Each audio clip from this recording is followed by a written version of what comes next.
ధనుస్సు రాశి వారికి డిసెంబర్ నెలలో ఒకేసారి 3 పెద్ద అదృష్టాలైతే కలిసి రాబోతున్నాయండి. అనుకోని అవమానం ఒకటి జరగబోతుంది. ఇది కనుక మీరు తప్పించుకున్నట్లయితే నక్క తోక తొక్కినట్లే. ధనుస్సు రాశి వారి గురించి క్లియర్ ఇన్ఫర్మేషన్ని స్వీకరించి మరి ఈ వీడియోలో మీకోసం క్లుప్తంగా వివరించడం అయితే జరుగుతోందండి. అంతేకాకుండా ఏ అవమానం జరగబోతుంది, ఆ అవమానాన్ని తప్పించుకోవాలంటే అసలు ఏం చేయాలి, ఎటువంటి నష్టాలు జరగబోతున్నాయి, ఆ నష్టాల నుంచి బయటపడాలి అంటే కనుక ఎటువంటి పరిహారాలు చేసుకోవాలి, ఖర్చు లేని పరిహారాలు చేసుకోవడం వల్ల మీ జీవితంలోకి అదృష్టాలను ఎలా ఆహ్వానించుకోవచ్చు, ఇవన్నీ కూడా మీకు పూర్తిగా వివరంగా ఈ వీడియోలో చెప్పడం అయితే జరుగుతుంది. ధనుస్సు రాశి వారికంట ఈ వీడియో పడింది అంటే పరమేశ్వరుని యొక్క అనుగ్రహం మీ యందు ఉంది కాబట్టే ఈ వీడియో మీ కంట పడింది అని చెప్పి భావించి వీడియోని ఎక్కడా కూడా స్కిప్ చేసుకోకుండా చివరి వరకు చూసే ప్రయత్నం అయితే చేయండి. అప్పుడే మీకు పూర్తి వివరాలు అనేవి తెలుస్తాయి. ఇక ఆలస్యం చేయకుండా వీడియోలోకి అయితే వెళ్ళిపోదామండి. వీడియోలోకి వెళ్ళే ముందు ఒక చిన్న రిక్వెస్ట్ అండి. మొదటిసారి మన ఛానల్లోకి వచ్చినట్లయితే మన ఛానల్ని సబ్స్క్రైబ్ చేసుకొని ఈ వీడియోకి ఒక చిన్న లైక్ ఇచ్చి హైప్ ఇచ్చి కింద కామెంట్ సెక్షన్లో ఖచ్చితంగా ఓం నమః శివాయ అని చెప్పి కామెంట్ చేయడం మాత్రం అస్సలు మర్చిపోవద్దు. ధనుస్సు రాశి వారిని మనం వ్యక్తిగతంగా ఇప్పుడు ప్రస్తుత కాలం వీరి జీవితంలో జరుగుతున్నది మాట్లాడుకుంటే కనుక ప్రస్తుత కాలంలో వీరు ఒక రకమైన కన్ఫ్యూజన్లో ఉన్నారు అని చెప్పి చెప్పుకోవచ్చు. ఏ కన్ఫ్యూజన్ అంటే కనుక ఏదైనా ఒక పనిని మొదలు పెట్టాలి అన్నా, లేదా ఒక బిజినెస్ని మొదలు పెట్టాలి అన్నా, లేదంటే ఒక ముఖ్యమైన పని పట్ల నిర్ణయం తీసుకోవాలి అన్నా, ఇది చేయాలా వద్దా, ఇది చేస్తే ఏమవుతుందో, లేదా ఇలాగే ఉండిపోతే బాగుంటుందా, ఇలాగే ముందుకు జరిగిపోతే బాగుంటుందా, లేదా అలాగే స్థిమితంగా ఉండిపోదామా, ఏ స్టెప్ తీసుకోకుండా ఉందామా అని చెప్పి ఇలా ఈ పాయింట్ ఆఫ్ వ్యూలో ఎక్కువగా ఆలోచిస్తూ ఉంటారు.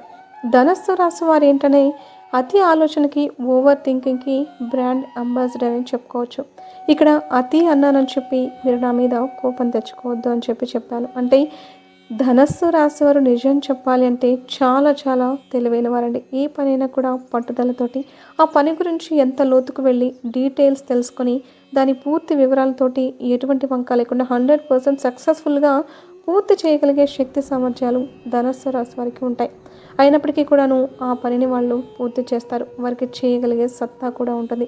ఆ పనికి మధ్య ఆ దూరం ఏదైతే ఉంటుందో ఆ దూరం చేరుకునేంత వరకు కూడా వెళ్ళాలా వద్దా, చెయ్యాలా వద్దా, చేస్తే ఏంటో, చేయకపోతే ఏంటో, చేయగలుగుతానా లేదా, నష్టపోతానా లాభపడతానా, ఇలాగే ఉండిపోదామని చెప్పి అతిగా ఆలోచిస్తారనమాట. అవునా కాదా, అవునైతే 100% నిజం అని చెప్పి నేను ఓవర్ థింకర్ అని చెప్పి కమెంట్ చేయండి. ఎందుకు అంటే కనుక ఇది ధనుస్సు రాశి వారిలో 100%లో 99 మందికి కూడా కాదండి, 100కి 100% మందికి ఇలాగే ఉంటుందన్నమాట. అంతేకాకుండా ఏదన్నా ఒక నిర్ణయం తీసుకునేటప్పుడు చాలా డీప్గా వెళ్ళిపోతారు.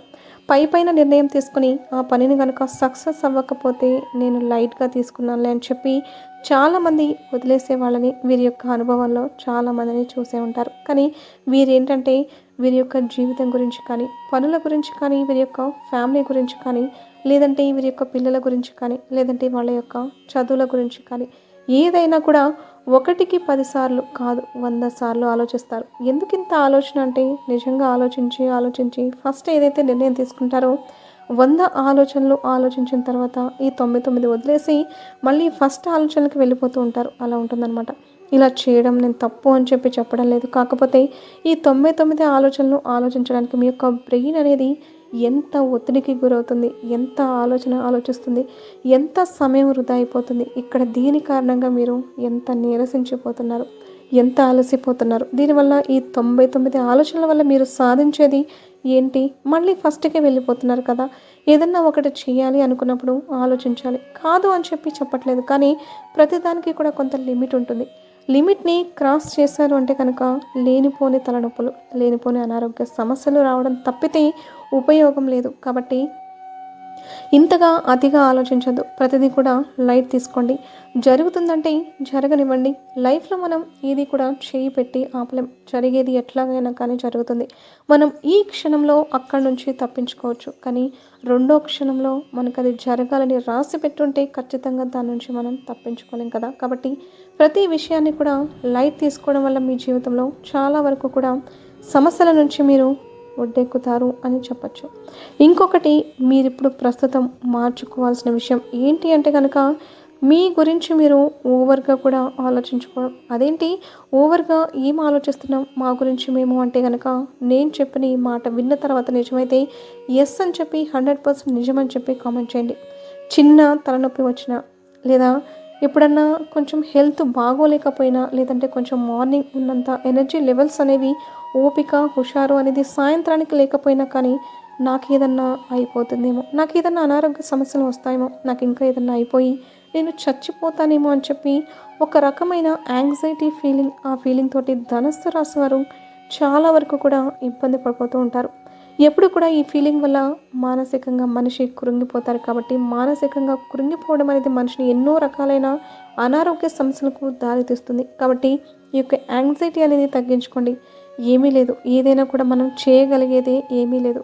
మనం చక్కగా లైఫ్లో హెల్తీగా ఉంటున్నామా, హెల్తీ ఫుడ్ తింటున్నామా, ఆరోగ్యకరంగా జీవిస్తున్నామా, రోజు కాసేపు ఒక 40 నిమిషాలు ఎక్సర్సైజ్ ఏదైనా చేసుకుంటున్నామా, వాకింగ్ కానీ, యోగా కానీ, లేదంటే జిమ్కి వెళ్ళే వాళ్ళు జిమ్కి వెళ్ళడం కానీ, లేదంటే చక్కగా ఇంటి దగ్గర కూర్చొని ఏదైనా చిన్న చిన్న వర్కౌట్స్ చేసుకోవడం కానీ, మంచిగా రోజు ఫ్రూట్స్ తినడం, టైంకి తిని ఆహారం తీసుకోవడం, చక్కగా అవి అరిగేంత వరకు కూడా పనిచేయడం, మంచిగా హాయిగా కంటి నిండా నిద్రపోవడం, ఇవి చూసుకోగలిగితే మీకు ఎటువంటి హెల్త్ ఇష్యూస్ అనేవి రావు. కాకపోతే గత కొంతకాలం నుంచి కొన్ని రకాలైన అనారోగ్య సమస్యలు మిమ్మల్ని ఇబ్బంది పడుతున్నాయి. గ్యాస్ట్రిక్ ప్రాబ్లం, కొంచెం యాంగ్జైటీగా, కంగారు, కొంచెం స్ట్రెస్ అనేది మీకు ఎక్కువైపోవడం, ఏదైనా పని చేయాలి అంటే ఆ పని గురించి ఆలోచించి భయపడిపోతూ కంగారు పడిపోతూ ఉండడం, చిన్న చిన్న వాటికి ఎవరైనా ఏదైనా అనుకుంటారేమో, అయ్యో వారితో నేను ఈ మాట చెప్పానే, అది వారికి తెలిసిపోతుందేమో అని చెప్పి కంగారు పడిపోతూ ఉండడం, ఇటువంటివన్నీ కూడా అనవసరం అనమాట. ఎందుకంటే మీరు ఎవరి గురించి అయితే ఆలోచిస్తున్నారో వారు మీకు ఒక్క రూపాయి కూడా ఇవ్వరు. మీకు ఏదైనా ప్రాబ్లం వచ్చింది అంటే కనుక ఒక్క రూపాయి కూడా వాడరు.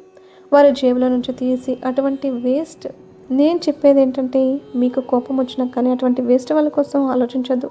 ఇక్కడ మీకు మీరు ముఖ్యం, మీ జీవితం మీకు ముఖ్యం. మీరు హ్యాపీగా ఉండడం, సంతోషంగా ఉండడం, టైంకి తినడం, టైంకి పడుకోవడం, ఆరోగ్యం చూసుకోవడం, మీ తర్వాతనే మీ ఫ్యామిలీ, మీ లైఫ్, మీ యొక్క జర్నీ, మీ బిడ్డలు, మీ యొక్క లైఫ్ పార్ట్నర్, ఇవన్నీ కూడా మీ తర్వాతనే రావాలన్నమాట. ఎందుకంటే మీరు బాగుంటేనే కదండి వాళ్ళందరినీ కూడా మీరు హ్యాపీగా చూసుకోగలుగుతారు. మీరు ఆరోగ్యంగా ఉంటే వాళ్ళు కూడా ఆరోగ్యంగా ఉంటారు. కాబట్టి మీలో మొదట మార్పు రావాలి. ప్రతి చిన్నదాన్ని కూడా సీరియస్గా తీసుకోకుండా లైట్గా తీసుకునే ప్రయత్నం అయితే చేయండి. ఇది మీకు ప్రస్తుత కాలంలో మీరు అనుభవిస్తున్న సమస్యలు, ఇది కూడా ఒక సమస్య అనమాట. ఇంకొకటి ఏంటంటే కనుక, ఎక్కువగా స్ట్రెయిన్ అయిపోవడం, అంటే చీటికి మాటికి కొంచెం కోపం ఎక్కువగా వచ్చేస్తూ ఉండడం, ఏదైనా కానీ ఎవరి గురించి అయినా కానీ నేను వదిలేసేయాలి, నేను పట్టించుకోకూడదు, వీరి గురించి అనవసరంగా ఆలోచిస్తున్నానే అని చెప్పి వాళ్ళ గురించి వదిలేసేయడం అని చెప్పి అనుకుంటారు. మళ్ళీ తిరిగి తిరిగి తిరిగి మళ్ళీ అదే మైండ్లోకి వచ్చేస్తుంది. మళ్ళీ వదిలేసేద్దాం అనుకుంటారు, మళ్ళీ తిరిగి తిరిగి మళ్ళీ అది మైండ్లోకి వచ్చేస్తూ ఉంటుంది. దీనివల్ల ఏమవుతుంది అంటే కనుక, మెదడు స్ట్రెస్కి గురవుతుంది అనమాట. మీకు ఎప్పుడైనా ఏదైనా కానీ, ఒక వ్యక్తినైనా, ఒక విషయాన్ని అయినా, దేని గురించి అయినా కానీ వదిలేయాలి అనుకున్నప్పుడు వదిలేసేయండి. మళ్ళీ తిరిగి తిరిగి దాని దగ్గరికి వెనక్కి వెళ్ళి దానివల్ల ఎటువంటి ప్రయోజనం ఉండదు. ఇక మీరు వదిలేయాలి అని తీసుకున్న నిర్ణయం మీద మీరే స్టాండ్ తీసుకోకపోతే, మీరే దాని దగ్గర నిలబడకపోతే, మీ మనసు మీరు చెప్పిన మాట వినకపోతే, మీ కంట్రోల్లో ఉండకపోతే, మీరు మిమ్మల్ని కంట్రోల్ చేసుకోలేకపోతే, ఇక మీరు ఎవరిని కంట్రోల్ చేయగలుగుతారు? మీ పిల్లల్ని కంట్రోల్ చేయగలుగుతారా? మీ ఫ్యామిలీ ప్రాబ్లమ్స్ని కంట్రోల్ చేయగలుగుతారా? మీ యొక్క వృత్తిని మీరు కంట్రోల్లో పెట్టుకోగలుగుతారా? ఏదైనా కానీ మొదట మిమ్మల్ని కంట్రోల్లో ఉంచుకోవాలి. ఒక ఆలోచన వద్దు అనుకున్నప్పుడు దాన్ని తీసి పడేసేయాలి. దాని గురించి ఆలోచించకూడదు. అది ఎంత పెద్ద విషయమైనా, అవతల వ్యక్తులు ఎంత దగ్గరోళ్ళైనా సరే, లేదంటే అవతల వ్యక్తులు ఎంత పెద్ద పెద్ద తోపులైనా కానీ, మిమ్మల్ని హర్ట్ చేస్తున్నారా? వారి వల్ల మీ మనసుకి బాధ కలుగుతుందా? వారి వల్ల మీకు ఏదైనా నష్టం జరుగుతుందా? వారి వల్ల మీకు ఏదైనా అపమానాలు జరిగాయా? వారిని తీసి పడేసేయండి. వాళ్ళు మీకు ఎంత ఇంపార్టెంట్ పర్సన్ అయినా కానీ మీకంటే ఎక్కువైతే కాదు కదా. కాబట్టి అటువంటి వారిని లైట్ తీసుకుంటేనే జీవితంలో ముందుకు వెళ్ళగలుగుతారు అన్న విషయాన్ని గుర్తుంచుకోండి. ఇక ముఖ్యంగా ధనస్సు రాశి వారు ఇప్పుడు ప్రస్తుత కాలంలో గురుబలం కూడా కొంచెం తగ్గడం వల్ల చేస్తున్న పనులలో ఆశించినంత ఫలితాలు రాక, ఇటు ఉద్యోగాలు చేసే వాళ్ళకైనా, ఏదైనా వృత్తి పనులు చేసే వాళ్ళకైనా, బిజినెస్లు చేసుకునే వాళ్ళకైనా కానీ, అంటే ఇప్పుడు ఉదాహరణకి చెప్తున్నానండి, ఒక టార్గెట్ 50,000 పెట్టుకున్నారనుకోండి. మంత్లీ 50,000 పెట్టుకుంటే 50,000 సంపాదించాలని అంత కష్టపడతారు. కానీ 30,000 వస్తుంది. మీకు 50,000 రావట్లేదు. అయ్యో! అవి రాలేదే అని చెప్పి దాని గురించి మళ్ళీ ఓవర్‌గా బాధపడిపోతూ ఉంటున్నారనమాట. కాబట్టి ఆ టార్గెట్‌ని రీచ్ అవ్వలేకపోవడానికి కూడా కారణం కొంచెం గురుబలం తగ్గడం. ఇప్పుడు మీకు మరి ఆ గురుబలం పెరగాలంటే ఏం చేయాలి అనేది కూడా చెప్తాను. ఇంకొకటేంటంటే గనక మీ మీద నరదిష్టి చాలా ఎక్కువగా ఉంది. చిన్న చిన్న వాటికి కూడా మీకు కోపం రావడానికి కూడా ఆ నరదిష్టే కారణం. ఎక్కువగా పని చేస్తున్నప్పుడు అలసిపోవడానికి కూడా ఆ నరదిష్టే కారణం. ఈ మధ్య చీటికి మాటికి అనారోగ్య సమస్యలు వస్తూ ఉంటాయి. దానికి కూడా ఆ నరదిష్టే కారణం. కుటుంబంలో కొన్ని రకాలైన సమస్యలు, భార్యాభర్తల మధ్య గొడవలు, పిల్లలకి ఆరోగ్యం సరిగా అనుకూలించకపోవడం, ఈ యొక్క కుటుంబ వాతావరణం కూడా కొంచెం ఇబ్బందికరంగా ఉండడం, ఇవన్నీ కూడా నరదిష్టి వల్లే జరుగుతూ ఉన్నాయి. మరి ఆ నరదిష్టి తొలగాలి అంటే ఏం చేయాలి అనేది కూడా చెప్తాను. ఎప్పుడైనా కానీ ఆ నరుల దిష్టికి నల్లరాళ్ళు సైతం పగిలిపోతాయి అంటారు కదా. వేయంగా వేయంగా ఒక్క రాయి తగులుతుంది అన్నట్లుగా అనంగా ఒక మాట ఖచ్చితంగా తగులుతుంది కదా. కాబట్టి ఆ యొక్క నరదిష్టి పోవాలి అంటే ఏం చేయాలి అనేది కూడా నేను చెప్తాను. కాబట్టి ఇక్కడ నుంచి స్కిప్ చేయొద్దు. మీకు ఎటువంటి కష్టాలు ఉన్నా కానీ ఆ కష్టాల నుంచి మీరు బయటపడే మార్గాలు ఇవి. అంతేకాకుండా ముఖ్యంగా మీకు గురుబలం పెంచుకోవడానికి ఇక ముఖ్యంగా అన్నిటికంటే నేను చెప్పింది ఒకరి దగ్గర మాత్రం అవమానం జరగబోతుంది అని చెప్పాను కదా. ఆ అవమానం ఏంటి అనేది ఇప్పుడు చెప్తాను, వినండి. మీకు మీ యొక్క కుటుంబ సభ్యులలో ఒక వ్యక్తి దగ్గర అవమానం పడబోతున్నారు.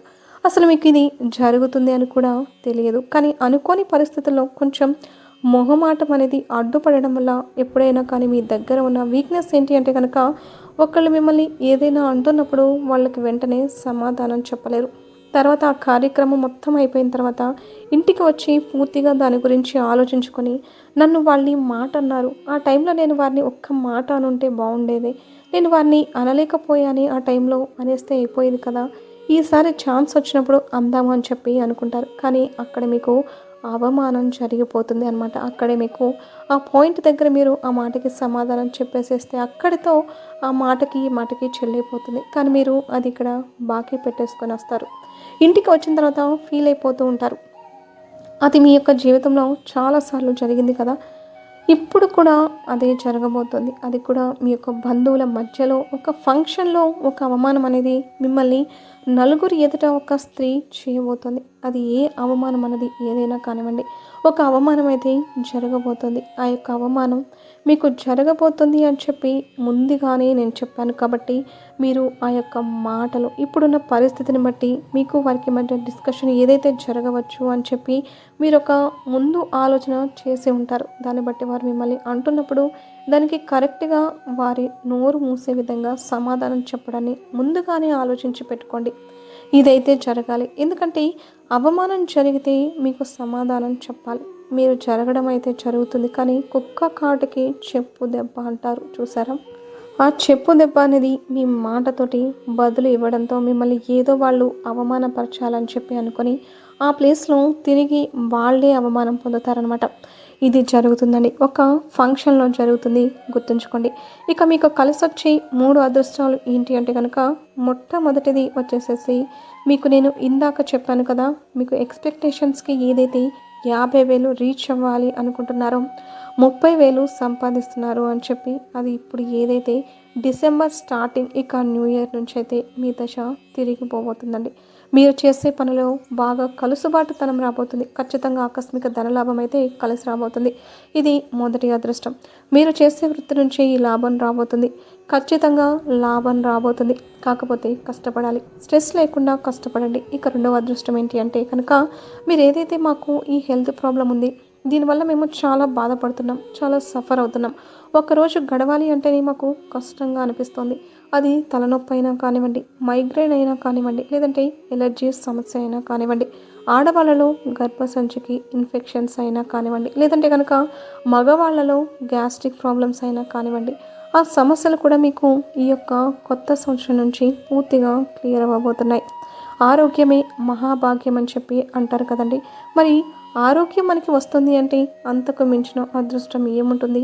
ఇక మూడవ అదృష్టం మీ యొక్క పిల్లల నుంచి మీరు ఏదైతే ఎక్స్పెక్టేషన్స్ పెట్టుకున్నారో, మా పిల్లలు మంచిగా చదువుకోవాలి, బుద్ధిగా ఉండాలి, చెప్పిన మాట వినాలి, నలుగురిలో ఒక మంచి పేరు తెచ్చుకోవాలి, ఏ చెడ్డ పనులు చేయకూడదు, ఏ చెడ్డ అలవాట్లు వాళ్ళకి రాకూడదు, వాళ్ళకి మంచి పేరు ఉండాలి అని ఏదైతే ఎక్స్పెక్టేషన్స్ పెట్టుకున్నారో ఆ పిల్లలు దానికి తగ్గట్టుగా నడుచుకుంటారు. ఇది మీరు వారి యొక్క పనులు చూసి మీలో ఒక సంతోషకరమైన మార్పు, ఒక ఆనందం, ఒక చెప్పుకోలేనటువంటి సంతోషం అనేది మీకు తెలుస్తుందన్నమాట. ఇది ఖచ్చితంగా మీరు ఫీల్ అవుతారు. ఇది మూడవ సంతోషం. ఈ యొక్క మూడు అయితే మీ యొక్క నవంబర్ ఎండింగ్, డిసెంబర్, జనవరి నుంచి బాగా స్టార్ట్ అవుతాయి. ఖచ్చితంగా జరుగుతాయి, గుర్తుంచుకోండి. ఇక మీకు గురుబలం పెరగడం కోసం ఏం చేస్తారు అంటే కనుక, మొట్టమొదటిగా గురుబలం పెంచుకోవడం కోసం ఏం చేస్తారు అంటే కనుక, ఏదైనా కానీ మీరు బాబా గారి గుడికి వెళ్ళి లేదా రాఘవేంద్ర స్వామి గుడికి వెళ్ళినా కానీ మీరు ఏం చేస్తారంటే, అక్కడ బాబా గారి గుడిలో దుని ఉంటుంది కదా, ఆ యొక్క దునిలో ఒక కొబ్బరికాయ, ఎండిపోయిన కొబ్బరికాయలు గుడి బయట అమ్ముతూ ఉంటారు. వాటిని తీసుకొని మీకు గురుబలం పెరగడం కోసం, మీకున్నటువంటి శని దోషాలు తగ్గడం కోసం, మీ మీద ఉండే నరదిష్టి అనేది పూర్తిగా వెళ్ళిపోవడం కోసం ఆ కొబ్బరికాయని తీసుకొని ఆ కొబ్బరికాయని ఏం చేస్తారంటే ఆ ఖాళీ దునిలో పడేసేయండి. దీనివల్ల గురుబలం పెరుగుతుంది, నరదృష్టి తగ్గుతుంది. అంతేకాకుండా చేసే పనిలో మంచిగా కలిసి వస్తుంది అనమాట. ఇది ఖచ్చితంగా చేస్తారండి. ఇది చేసిన తర్వాత చాలా రకాలుగా మంచి మార్పులు జరుగుతాయి. ఇక ప్రతిరోజు రాత్రి పడుకునేటప్పుడు ఏం చేస్తారంటే, నిప్పుతోటి దిష్టి తీసుకోండి. నిప్పుతో దిష్టి ఎలా తీసుకుంటాం, అగ్నితోటి అది ఎలా తీసుకుంటాం అంటే కనుక చెప్తాను వినండి. ఒక ప్రమిద తీసుకోండి. ఆ ప్రమిదలో 2-3 కర్పూరాలు వేయండి, లేదంటే ముద్ద కర్పూరం ఉంటే ఒక ముద్ద కర్పూరాన్ని వేయండి. ఆ కర్పూరాన్ని వెలిగించండి. అది వెలిగించిన తర్వాత మీకు మీరు తీసుకోవడం కుదరదు. మీకంటే పెద్దవాళ్ళ ఇంట్లో ఉంటారు కదా, వాళ్ళ చేత ఆ హారతి కర్పూరం వెలిగించిన తర్వాత కొంచెం దూరంగా నుంచొని దానికి ఎడమ చేతి వైపు 3 సార్లు, కుడి చేతి వైపు 3 సార్లు, కింద నుంచి పైకి 3 సార్లు, ముందు వెనక అట్లా తిప్పేసేసి ఆ యొక్క కాలి అగ్నిని, అంటే ఆ అగ్నితోటి మీరు దిష్టి తీసుకోవడం వల్ల ఇంట్లో వాళ్ళైనా కానివ్వండి, బయట వాళ్ళైనా కానివ్వండి, ఎవరైతే మీ మీద పడి ఏడుస్తూ ఉంటారో మీ యొక్క నరదిష్టి ఏదైతే ఉందో ఆ నరదిష్టి అంతా కూడా పూర్తిగా భస్మం అయిపోతుందన్నమాట. కాబట్టి ఈ చిన్న పని అయితే తప్పకుండా చేసుకోండి. ఇక ప్రతి అమావాస్యకి కూడా ఇంటికి బూడిద గుమ్మడికాయని దిష్టి తీసి అక్కడ పడేసేయండి. ఇంట్లో నిత్యం దీపారాధన చేసుకుంటూ ఉండండి. ఎప్పుడైనా కానీ రావి చెట్టు కింద కుదిరినప్పుడు శనివారం పూట ఆవు నేతితోటి దీపారాధన చేయండి. దీనివల్ల మీకు గ్రహ దోషాలు, జాతక దోషాలు పూర్తిగా తొలగిపోతాయి.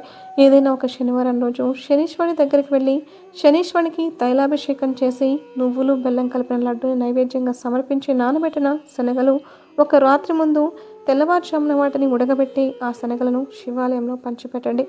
అమావాస్య రోజు కానీ శనివారం రోజు కానీ ఈ విధంగా చేయడం వల్ల మీకున్నటువంటి శని దోషాలు చాలా వరకు కూడా తగ్గిపోతాయి. జీవితంలోకి అదృష్టం అనేది వస్తుంది. సమస్యలన్నీ తీరిపోతాయి.